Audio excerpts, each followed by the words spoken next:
Sage Wanderer here, and welcome to Coffee Talk down by the river. Actually, it's the lake. I'm fishing again, and I'm talking to you guys, while I'm fishing, and so I have to watch both poles here because my cameraman is kind of not in a good position to watch both poles. But today I'm talking about cryptoids. And I'm not meaning currency. No, we're not talking about fake money. We're talking about actual cryptoids. What are cryptoids? Cryptoids is a general term that captures the concept that encompasses all types of creatures that are not scientifically proven. Like, I guess you could say a werewolf is a cryptoid. Tripod, stand still. It's a human tripod. So you've got Bigfoot, obviously, is the hugest, the biggest, the most well-known cryptoid. Then you've got the Loch Ness Monster. I guess that's kind of went away. That was like a 70s cryptoid. And, the most recent cryptoids are, this, we got the Wolfman that's being seen a lot. We have this kind of creature from the Black Lagoon, guy that's a lizard, aquatic, amphibious lizard creature. The Mothman could be a cryptoid, or could it be some kind of other supernatural thing? And of course, the mother of all cryptoids, being from Texas, the Chupacabra. Chupacabra, it's gonna get ya. So, what about all these cryptoids? Now, I'm drinking coffee, not because I don't believe in cryptoids, just because I don't believe in all of the cryptoids. So maybe I could hold the coffee out here when I'm talking about Bigfoot, Sasquatch, North American great ape, bipedal creature, seen by millions, and I have personally had a conversation with. So I believe in the Bigfoot. Oh, so I don't really believe in some of the others. Now, what happened to the Loch Ness Monster? Everybody was seeing it, and then suddenly nobody's seeing it. Did it die of old age? Was it unable to reproduce because of all the boat activity in the loch? Did people stop caring, so therefore the fake pictures stopped coming out? I don't know. Do you think the Loch Ness Monster is real? If you're a millennial, you may be going, what's a Loch Ness Monster? I don't know. Like I said, it's more of like a 60s, 70s cryptoid conspiracy, coffee talk. Okay, so what about the Chupacabra?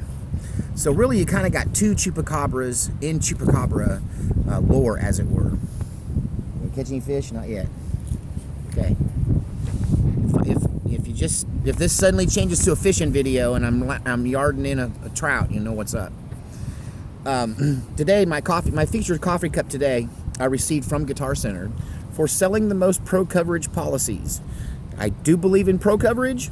I still do. Buy it myself because, stuff happens and your gear breaks and they fix it for you or replace it. It's a bit of a pain in the neck, but it's better than nothing. So we don't have. Anyway, side note, back to cryptoids. So, two kinds of Chupacabras. The Chupacabra that is from Mexico, which is more like the true goat sucker, which is what Chupacabra means, goat sucker, which is a little kind of bipedal little creature, about this big with no hair and fangs and kind of a little like a vampire creature with a tail that sneaks into your chicken coop or your goat house and sucks the blood out of your goat. That seems to be the scenario for the true Chupacabra. But the Texas Chupacabra is a little different. It's not a bipedal, it's a quadpedal on 4 foot. It is essentially some kind of undocumented, unverified wild dog with almost a supernatural appearance. Most animals that are wild will not look you in the eye. This Texas Chupacabra dog will look you in the eye. A lot of people think that they are, because they're hairless. They're essentially mostly hairless, except they have a little tuft of hair on the top of their head. They have a tuft of hair on the tip of their tail, typically. And the Texas Chupacabra dog will also have protruding fangs that stick out past his lip.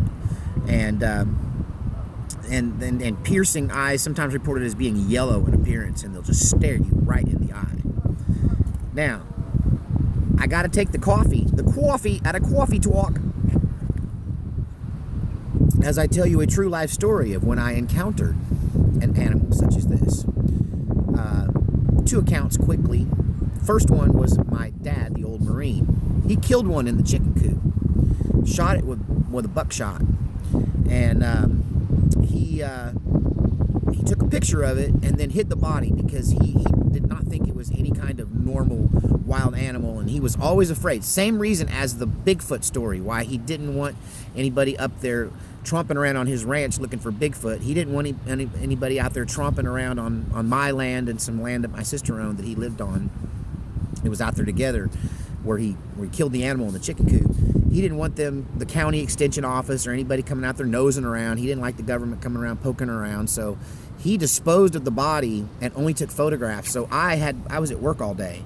So when I got back from work, and all I had was pictures, but I got to tell you, it was a creepy looking thing that it was some kind of dog, but nothing like I'd ever seen before. And it had black hair, so there goes the whole coyote thing, because the hair on top of its head and the tuft of hair on its tail was absolutely. I'm not being weird. I'm watching my fishing pole and this other one over here because we don't want to lose a fishing pole to the trout. So, I can put my coffee back in here. Well, I believe this, but I need some coffee, so. Anyway, the one my dad killed had black hair. Now, I was coming home with my wife from church when one of these Texas Chupacabra dogs crossed the road in front of us. I saw him up close and personal. He crossed the road, stopped, turned, and looked at me, which is coyote-like in behavior, but his body did not look like a coyote. For one thing, his hind legs seemed either shorter or more jackrabbit coiled up. They may have been longer if he fully stood up, but they were kind of folded underneath him, which made him seem lower in the back and higher up in the shoulders, and his shoulders were broader and taller than a regular dog. His head was like honestly, he looked to me like a hyena. Everything about him looked like a hyena, and he was also hairless, except on the top of his head and the tip of his tail. Is it still recording? Maybe you're running out of time. But at any rate, he crossed the road, we made eye contact, and he looked at me like he wanted to eat me. He looked at me like I was prey, and that is not how a coyote looks at a human being in a car. And we made eye contact, so there's the Chupacabra. There's a lot of different cryptoids out there. The whole concept of there being undiscovered animals, I think, is completely plausible. I think Bigfoot is an undiscovered North American ape. I think that these Chupacabra dogs in Texas might very well be some kind of coy dog hybrid, or they could be exotic game animals like hyenas that have escaped and maybe somehow interbred with coyotes or wild dogs. I do know that we have feral dog packs in Texas that number thousands. 20 seconds. So anyway, hey, gotta go. What do you think about cryptoids? Leave us a message in the comment section, and don't forget to like and subscribe. Peace out.